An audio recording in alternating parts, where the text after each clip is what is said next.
Welcome to the Crime Story channel. Today, we delve into a chilling tale that spans decades. A story of a man with the mind of a genius, but whose path took a dark turn. This is the story of Ted Kaczynski, a man whose intellect led him to Harvard, but whose frustration with society led him to become one of the most infamous domestic terrorists in American history. His bombs were designed to shake the very foundations of technology and industrial progress. What made this mathematical genius turn into a serial bomber? Let's find out. Ted Kaczynski was born in Chicago in 1942, but from the start, he was anything but an ordinary child. With an IQ between 160 and 170, Ted was exceptionally gifted. In fact, his intelligence was far beyond that of most children. His mother, Wanda, who came from a poor immigrant family, believed that education was the key to a better life. She pushed Ted to excel, hoping he would escape the hardships she had faced. But this relentless drive for success would be both his gift and his curse. Ted's childhood was marked by an overwhelming sense of solitude. He wasn't like other children. Instead of running outside to play or joining in social activities, Ted preferred the quiet company of books and coins. His introverted nature kept him isolated from his peers, and as he grew older, his disconnection from the world deepened. Neighbors remember him as a quiet boy who walked around with his head down, lost in his thoughts. Ted wasn't just introverted, he was different, and this difference led to increasing loneliness. At the age of 15, Ted graduated high school 2 years ahead of his peers, a clear sign of his academic prowess. To those who knew him, Ted was a prodigy, someone who was destined for greatness. But this early academic success would mark the beginning of his deeper isolation. While Ted's mind soared, his ability to connect with the world around him struggled. He became more of an enigma, someone whose intellect seemed to separate him from others rather than bring him closer. Ted Kaczynski's entrance into Harvard University at just 16 years old should have been the achievement of a lifetime, a moment that many would envy. With his genius-level IQ, Ted had already set himself apart from his peers. It was supposed to be the beginning of a bright future, one filled with success and acclaim. However, for Ted, this opportunity would quickly turn into a nightmare. While his intellectual abilities were beyond question, Ted wasn't mentally prepared for the intense social dynamics of Harvard. He had spent most of his life in isolation, and now he was thrust into an environment that was both competitive and full of complex relationships he wasn't equipped to navigate. Ted was placed in a dormitory designated for the youngest students, and it was here that he would become even more withdrawn, further alienating himself from his peers. His academic achievements, though impressive, only seemed to emphasize his isolation. His classmates often didn't understand him, and Ted struggled to connect with anyone. By the time Ted entered his second year at Harvard, he was increasingly consumed by a sense of loneliness. That year, Ted was invited to participate in a psychological experiment led by Professor Henry Murray, a man whose name would become forever tied to Ted's descent into paranoia and distrust. The experiment, which was intended to explore personal values and beliefs, took a dark turn. It was supposed to be a simple academic exercise, but it became a cruel ordeal for Ted. What seemed like an opportunity to test his intellectual limits quickly spiraled into something far more sinister. The psychological experiment subjected Ted to relentless emotional abuse. Ted was asked to write personal essays about his beliefs, and then these essays were used against him. An anonymous lawyer, hired by the research team, engaged Ted in debates that mocked his values and belittled his personal beliefs. The students believed they were partaking in philosophical discussions, but the true aim of the experiment was to break them, to see how far they could be pushed before they cracked under the pressure. Ted was humiliated repeatedly in front of the researchers, his every reaction filmed and analyzed. The experiment focused on measuring Ted's emotional and biological responses to stress, and it made no attempt to ease the pressure. Ted was mocked, belittled, and pushed to the edge of his limits, and the footage of his emotional breakdowns was used to further humiliate him. It was an experience that Ted would later describe as the worst experience of my life. Many experts believe that the psychological damage caused by the experiment played a significant role in Ted's transformation. Before this, Ted's mental state had been fragile, but this experiment exacerbated his paranoia and distrust in the world around him. His sense of isolation deepened, and he began to view society as something to be rejected, something that had wronged him. The harsh treatment left Ted with deep psychological scars. His distrust of others grew, and the traumatic experience would shape his views on society, technology, and human relationships for the rest of his life. The damage was done. Ted's time at Harvard, instead of being the foundation for a brilliant career, became the catalyst for a growing disillusionment with the world. Ted, once a prodigy, now felt like a stranger in a world that seemed hostile to him. His mental state deteriorated, and his already existing paranoia began to take root, leaving him more and more disconnected from the society around him. After graduating from Harvard, Ted Kaczynski continued his academic journey at the University of Michigan, where he earned his master's and PhD in mathematics. His professors were impressed by his raw intelligence, often remarking that Ted's brilliance was unmatched. Yet, despite his intellectual achievements, Ted's time in academia was as lonely as it had been in his childhood. While many of his peers thrived in social settings, Ted remained an outsider, preferring the company of books and equations to that of fellow students.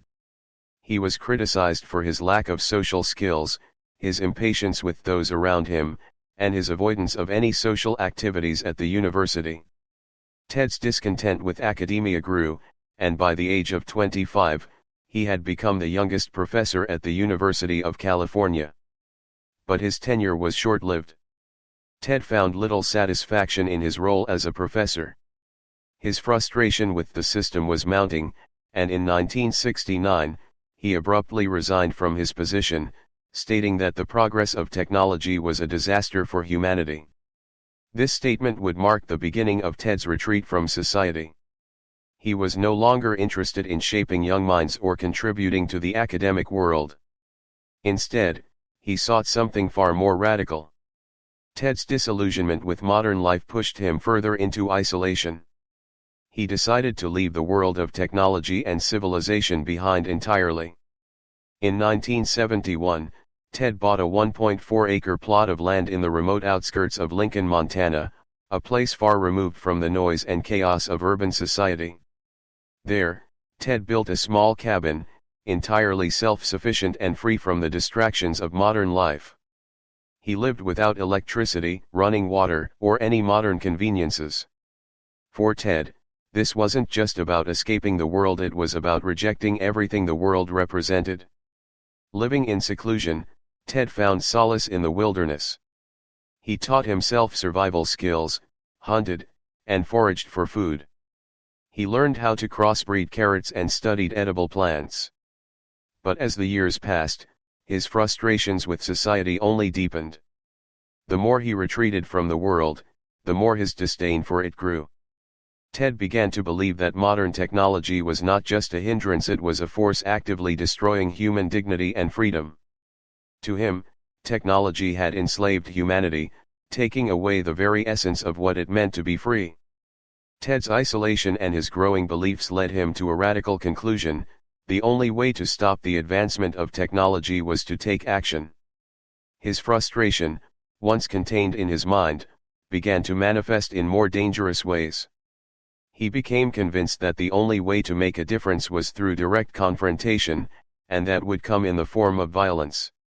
Ted's retreat into the wilderness wasn't just about escaping society, it was the beginning of his journey into becoming one of the most infamous domestic terrorists in modern history. In 1978, Ted Kaczynski sent his first homemade bomb. What started as a single act of defiance soon grew into a horrifying series of attacks that spanned over 17 years. From that point on, Kaczynski would go on to send 24 bombs across the United States, each one designed with deadly precision and a clear, calculated purpose. He targeted individuals involved in the advancement of technology, those he believed were complicit in the destruction of humanity. His bombs were not just weapons, they were a statement. A deeply personal protest against the very system that had shaped his life and left him feeling alienated and betrayed. Ted's bombs were handcrafted, unique in design, and often bore the letters FC, short for Freedom Club. It was his mark, a signature that revealed the warped logic behind his actions. The bombings weren't random, they were methodical, calculated, and escalating in both complexity and danger. With each bomb, Ted grew more skilled, more precise, and more confident. His bombs were not just physical objects, they were symbols of his hatred for the industrial technological system. A system he saw as the root cause of the world's problems. What was most chilling about Ted's campaign was that his victims were often chosen at random. They were scholars, airline executives, and computer store owners, people who, to him, represented the very technology and industrial progress he despised. Ted believed these individuals were the architects of the society he was determined to destroy. In his mind, they were not just bystanders, they were active participants in a system that was driving humanity toward its own self-destruction. Each attack seemed to serve as a message that Ted was willing to take extreme measures to be heard. He was no longer just a recluse in the wilderness. He had become a force of destruction, a man who believed that violence was the only way to force society to wake up to the dangers of technological advancement. As his campaign continued, the media began to take notice. The name Unabomber was coined, and the FBI was brought in to investigate the string of bombings that had left people across the nation living in fear. But despite the growing body count and the increasing sophistication of the bombs, Ted remained elusive. His anonymity allowed him to continue his crusade, hiding behind a shroud of secrecy that only deepened the mystery surrounding him. The Unabomber's bombing campaign wasn't just about the bombs themselves, it was about making a statement. Ted's belief that technology was a force for evil was the driving force behind every bomb he sent. His victims were more than just casualties in a campaign, they were symbols of everything Ted had come to hate. But even as his attacks gained more attention, no one knew the identity of the man behind them. Ted had become a ghost, a shadowy figure hiding in plain sight while the rest of the world reacted to his increasingly deadly message. In 1995, Ted Kaczynski made a bold and dangerous move. He sent a letter to two of the most influential newspapers in the United States, the New York Times and the Washington Post. In this letter, he demanded that they publish his 35,000-word manifesto, titled Industrial Society and Its Future. In it, Ted outlined his radical beliefs, arguing that technological progress was the root cause of humanity's problems. He claimed that the rapid advancement of technology was leading humanity down a destructive path, one that would ultimately result in the loss of freedom and dignity. For Ted, his bombings were not acts of violence, they were necessary actions to fight back against this technological tyranny. The request was controversial, but after much debate, both newspapers hesitated, but ultimately agreed to publish the manifesto. Their hope was that by printing Ted's words, they might be able to trace his writing style and finally identify the Unabomber. This decision would lead to a series of events that would bring Ted's identity closer to the light but also set in motion a tragic realization for his own family. Ted's manifesto, filled with intense rhetoric and venomous criticism of modern society, was widely read and analyzed. It sparked debates across the nation and beyond. But in the shadows of this media frenzy, something far more personal was unfolding. Ted's brother, David Kaczynski, began to suspect that the mysterious Unabomber, whose writing had now been published, might be his own flesh and blood. At first, David dismissed the thought, it seemed too unlikely.